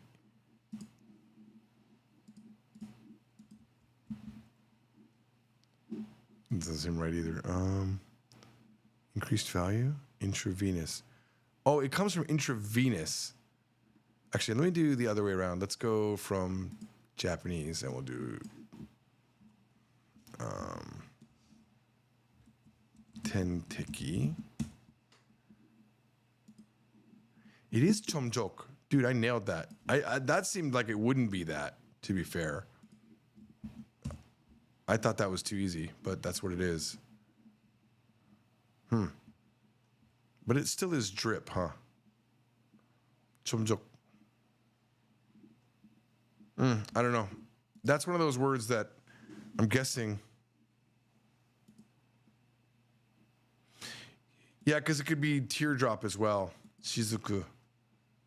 Amadare. Tenteki chusha. 점적 주사. 점적 주사, Drip injection. Drip injection. Drip injection. I guess the nickname of IV is a little bit weird, I guess. Oh, I wasn't showing you my screen at all. I apologize. I was all over the place looking up stuff and I didn't show it to you. I'm sorry. So sorry. That's part of why Japan's life expectancy is so long. Well, they also eat very healthily. Aetna and UH is the top 10 biggest companies in the US too. That's absurd. Something like $1 in $7 in America is medical. What percentage of the economy is medical?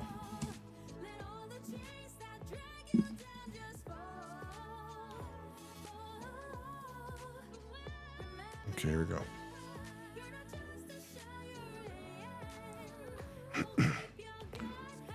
$60 years ago, healthcare was 5% of the U.S. economy, as can be shown in Figure A, at 17.7% in 2018.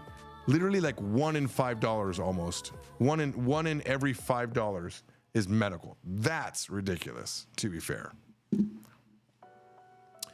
Oh, there's a lot of people here today? How many people? I didn't even look. Can you tell me? We doing good on the stream today? That's crazy. Let's check. I'm getting excited. How many people? 36? Oh, 36 is probably a record for me. Although, to be fair, on TikTok when I do live streams, 500 plus people, 700 plus people watching. It's crazy. All right. Real estate from zero, house flipping from zero. I thought about it, Bradley, but I am the laziest real estate agent on the planet. I'm maintaining my license just in case. Because if I go for 8 years holding my license, I can become a broker and then I can just hire other people to do the work. June says, back of the bus question. When I'd like to use shiteiru with shikanai form, it's more correct. Is it more correct to say shika shirimasen or shika shiteimasen? No, shika shiranai. Shika shirimasen. But shika shiranai. No, wait, let me think about this. Something shika shiranai. Nihongo shika dare shika shiranai. Yeah, shiranai. I would use shiranai desu if I had to, more than shika shirimasen. But you can say shika wa shirimasen or shika wa wakarimasen. Not teimasu form, no. It's kind of weird. Teimasen form, I mean, it's kind of weird. You've been using that back of the bus simile since then. When did you start using it and where did you get it from? What do you mean, where did I get it from? That's my own thought. I know where I got it from. I got it from my brain. It's back of the bus. It's like back of the napkin calculation type thing. Why am I being nice to the AI? Look, I don't know, man, but I like ChatGPT and I want to be nice to it. I feel like you should be nice to the AI. It's nice back to me, right?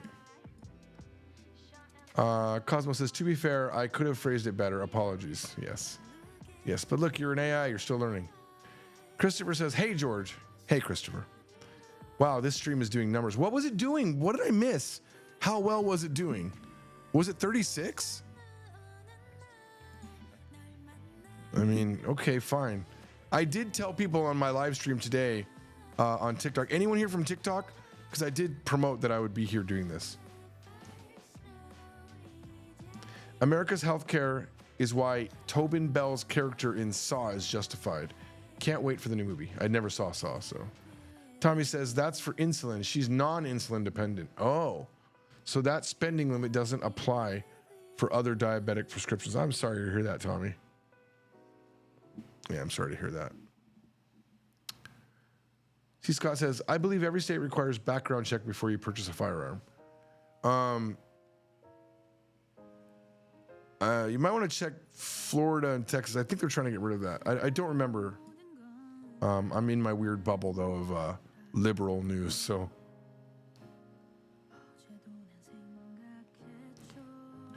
Bradley says, our gun laws allow the privilege of owning guns if you've done some quote-unquote tests, psych, police clearance, etc. But hand carrying is one of a different thing. Where are you from, Bradley? You'll need another clearance for a permit to carry. Most of the considered applicants are lawyers or retired vets. So it was over 40 earlier. Wow, that's pretty crazy. Well, that's good. It shows that we're showing. It was 47. Wow, that's a record. George, the viewership went all the way up to 46 when you were talking about economic systems. Did my cold go away? It's almost gone. Almost gone. Very happy about that. Hey, look at that. I got to the end. Woohoo.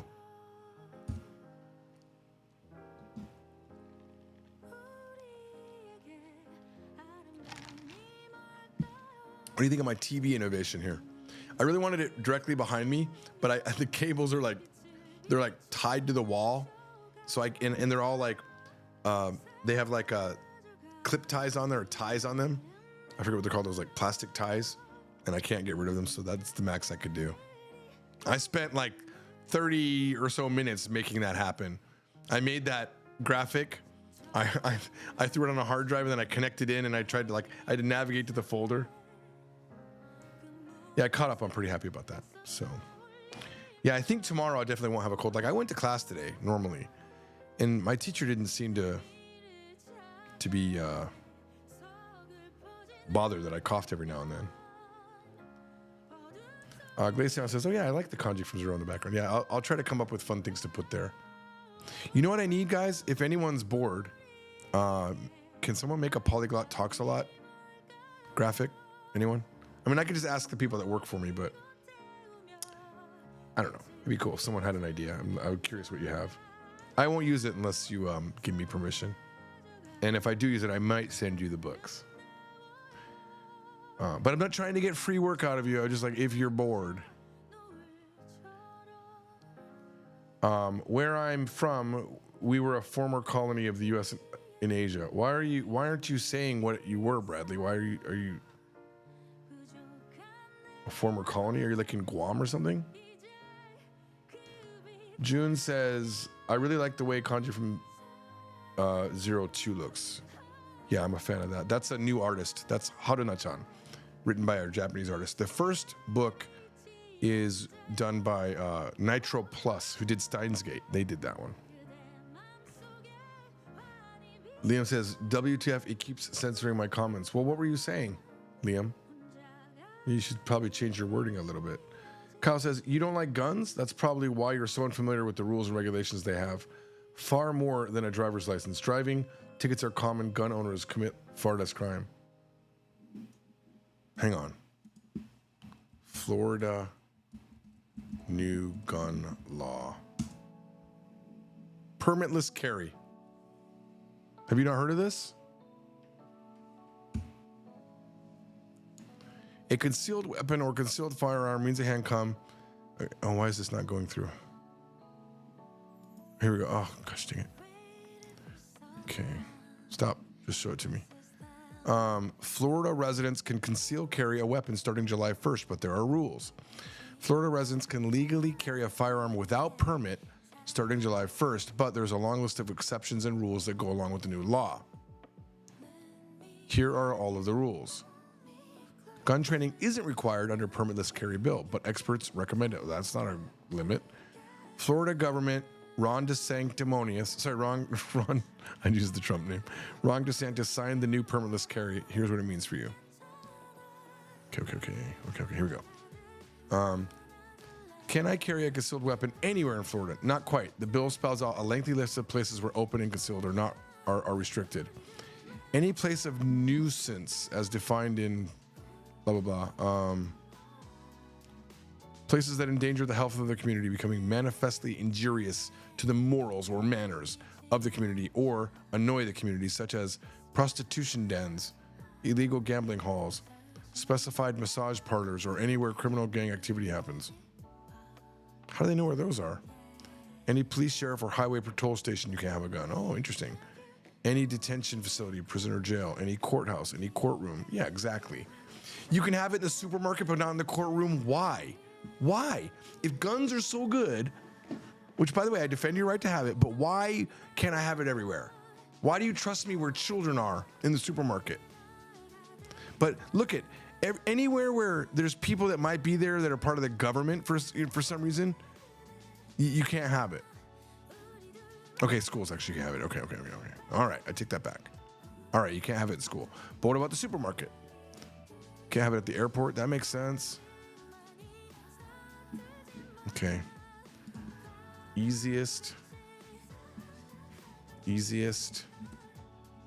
state to get a gun.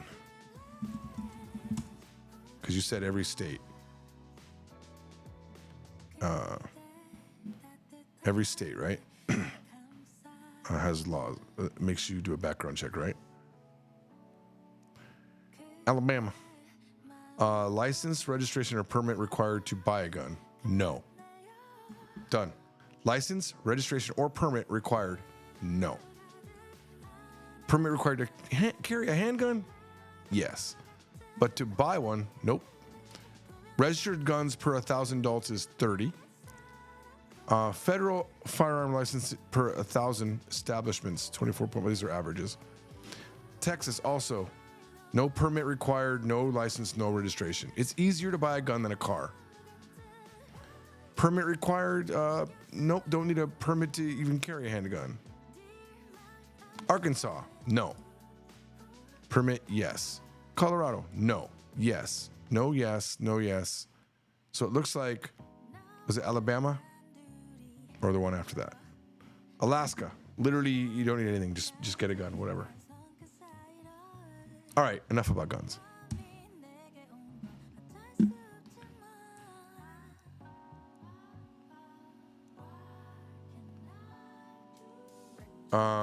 Chelsea Bear says, I'm interested in making it. Well, yeah, see what you can do. Polyglot Talks-a-lot. I'm curious is what you do. Chelsea Bear. Bradley says, the bigger archipelago west of Guam. Is Kek W L-O-W? L-O-L, I mean? I don't know what Kek W. Is Kek W a place? Kek W. Kek W.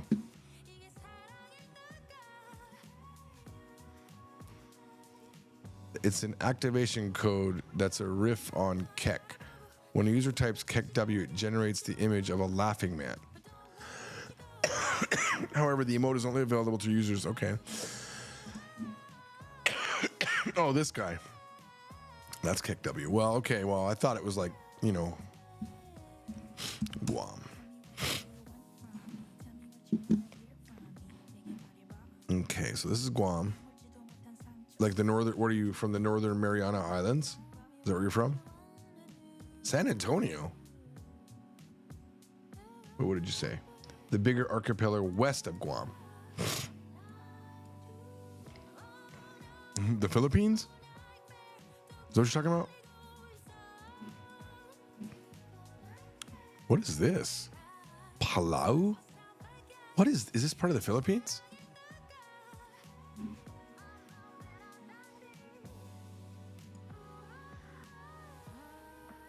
I can't even read this.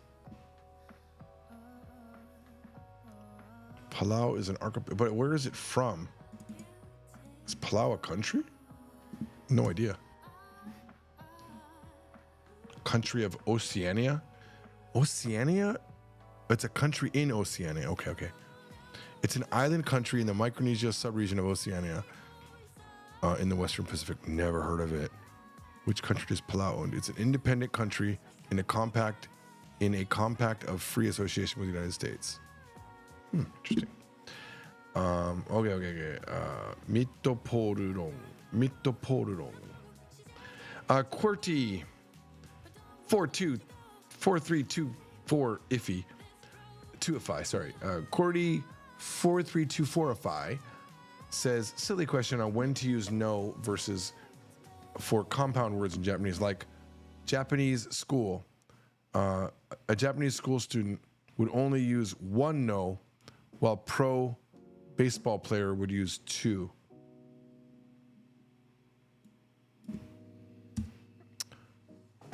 Let me think about this. Japanese school student. Nihonjin no gakusei is okay, that's one. Pro yakyuu, you're saying it's pro no yakyuu no senshu? I feel like you say pro yakyuu no senshu. Here, let's see. I feel like you don't need two no's. Generally, if there's two no's, I think sometimes they combine it sometimes. Here we go. Here we go, guys. There. Literally, pro yakyuu senshu, no no's.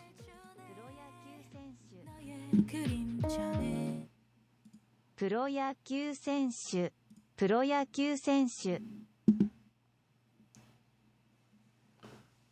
Shimiwaza literally came in with the same answer. If there's any general rule like versus for transitive or intransitive verbs, there is a general rule that the is for I'm doing the action. And the way I teach that is I soft introduce in book 3, lesson 8, I believe, hajimeru and hajimaru. And I say, use the hajime to think about me, I'm doing the action of starting it. And hajimaru is like someone else is doing it, right? Your ma is doing it. You don't know who's doing it, but it's not you. So if you think about that, tends to be transitive, and intransitive tends to be I don't know if that's always the case, but that's mostly the case, I believe. Back of the bus answer.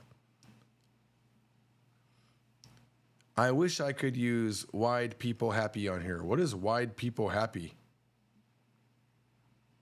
Palau is its own country. Okay, good. Geography from zero. Yeah, and I'm the one that's going from zero. I don't know anything about it. No guns around politicians because they have their own armed security. Meanwhile, our children. Yes.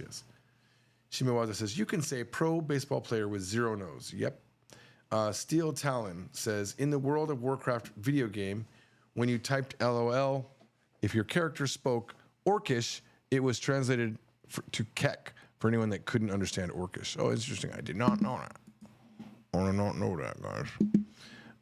Can I get back of the bus explanation on the difference between tanoshimi and tanoshisa as a adjective normalizer? I don't know what adjective normalizer means. You mean nominalized? It's nominal. Like you're making it into a noun. Tanoshimi is enjoyment. Tanoshisa is level of enjoyment. Okay? So when you take an adjective and remove the e and add sa to it, it's like adding a ness to it. So for example, hiroi means wide. If you want to say width, it becomes an attribute if you add sa. Hirosa is an attribute, the width. Nagai means long. Nagasa means length, right? So if you say tanoshii, it means enjoy. Tanoshisa means the level of enjoyment. That's what that does, the enjoymentness of it. The hotness, atsusa, the coldness, samusa. When I hear tanoshimi, that just means I'm looking forward to it. So they'll say tanoshimi ni shiteru.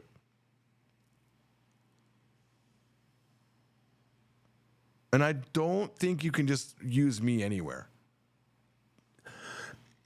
And tanoshimi is actually because it's tanoshimu, it's from a verb. Tanoshisa is from an adjective. Tanoshimi is the noun created from the verb. So for example, you have tanoshimu becomes tanoshimi. That means enjoyment. Kaeru means to return, but kaeri means the return, right?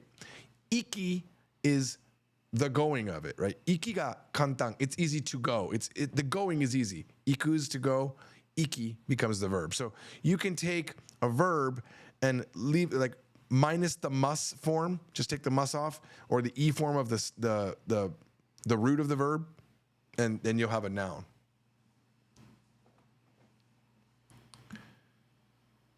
TB says, George, if you were starting learning Japanese now, where would you start compared to where you did actually start? TB, that's a great question. I would immediately join Japanese through anime with Ken Cannon, and I would also make sure that I got a good pitch accent course from Matt versus Japan, and I would religiously follow Japanese Amo Misa. I can actually answer that question in the real way that I would do it. I would find a teacher. I would study on my own. I would find ways to study. I didn't have a book series for Korean. In Korean, the way I learned Korean was I learned how to teach Korean. So I tried teaching Korean. I started writing grammar for Korean. Matter of fact, I think I was like a month or two into learning Korean, and I got up in front of the Korean meetup in Las Vegas at the Halloween party. And I said, listen, I know you guys don't know who I am, but in 6 months, I will be the best Korean speaker here. And I mean even better than Reed, who is fluent in Korean. And he's the one that co-wrote Korean from Zero with me. I said, as long as Reed keeps teaching me. So I would find someone that can help me learn. And I'd probably find an Italki teacher. But again, I don't know because I've never been at Zero Japanese. But when I was at Zero Korean, I went to Korea and I started taking classes. I'd probably try to go to Japan and take classes or find a way to learn that way. I like figuring stuff out on my own. But again, you can't trust my answer because I'm designed as a human being to try to sell you my system. I don't have a system, but my books. Oh my God, here's another money question from Cosmo.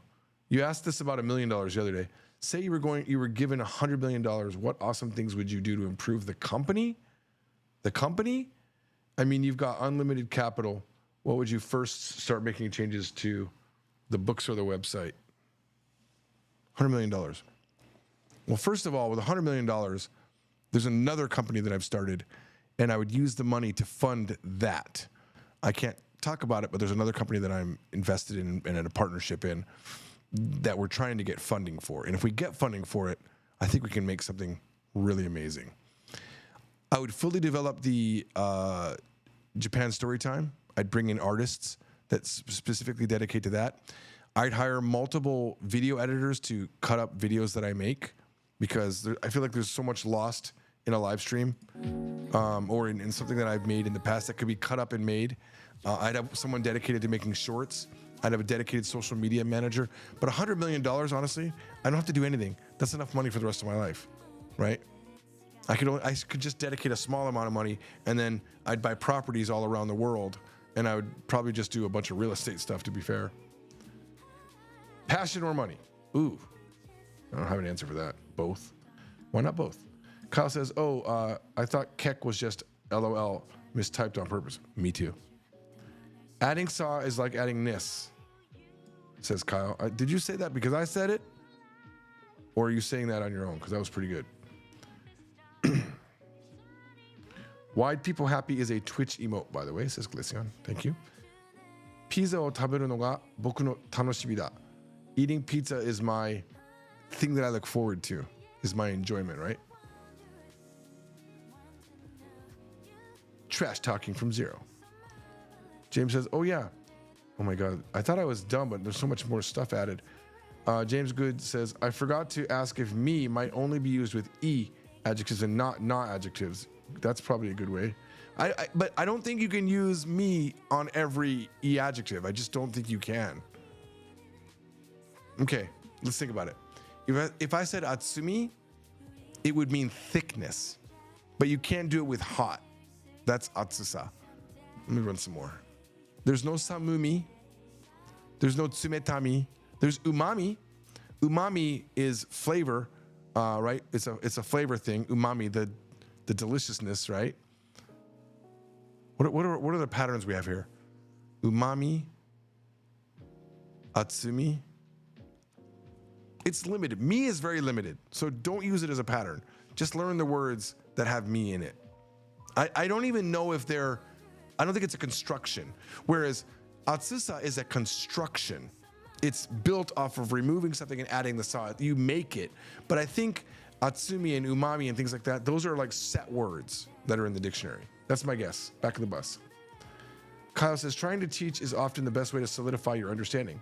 I made parkour tutorials, taught Japanese, rapping, etc. I think it makes you reassess your knowledge in an analytical way, 100%. The best way to learn Japanese is to teach Japanese, 1,000,000,000%. Ronin says, I'm considering using Italki to practice speaking because I have no other way to practice speaking Japanese aside from going to Japan, which isn't often. Yep, I love it. Love that, Ronin. Find a good teacher or two.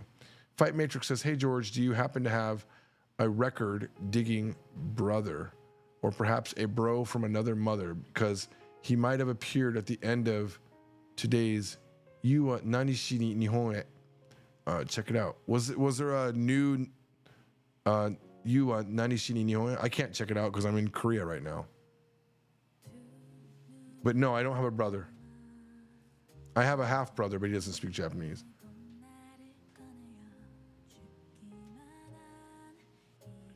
What's wrong with hypothetical questions regarding money? Says Cosmo. Nothing, I answered it. What would you do if you were asked a hypothetical question about money? I'd answer it hypothetically. Thank you, Glaceon. Learn the words that have me in it. Cosmo said, I don't know, you're really late coming into that. Kanashimi, kanashimi. But yeah, exactly, that comes from kanashimu. Any verb that ends in, like yomi is the reading of something, right? Yomu, yomi. Kanashimu, kanashimi. Tanoshimi is from tanoshimu, right? Nomu can be nomi. Ikinomu, nomi is to drink it all in one shot. Ikinomi. James Good said, there's also the tandem app where you can trade languages. I've only just heard of it, but that might be useful for testing your speaking skills first. That might be the case. Listen, guys, it's been great. We've went on for about 2 hours. I certainly appreciate everyone hanging out. Join me tomorrow for another Polyglot Talks. I did. Try again. No. Okay. Cool. Join me again tomorrow for another random time start. Sorry, I don't have these set at a certain time. It tends to be around midnight or so that I start these things, midnight Korea time. But I will see you tomorrow as I have a class in 7 hours. I should get to bed. Thank you for coming. Have a good day. Oops. Oh my God, where's the right button? Hang on. Bye.